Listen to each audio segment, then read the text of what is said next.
Susuka or Lulunok Episode 10, Hotdog Waffle or Waffle Hotdog, ewan ko.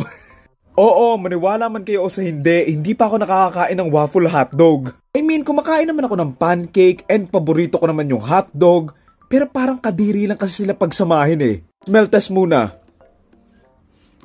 Amoy mabango. Amoy lang talaga siya pancake, so malaki yung tsansa na lulunukin ko to. Feeling ko kasing lasa lang to ng hotdog sandwich na paborito ko, so sana ganun talaga yung lasa nito. Itsura niya, ganyan, may mga guhit-guhit, para siyang maugat na ano. So this is promising and sana tender juicy yung hotdog. Kasi sa mga hindi nakakaalam, hindi ako kumakain ng kahit anong hotdog maliban sa tender juicy. Wag lang yung tender juicy na may cheese ha.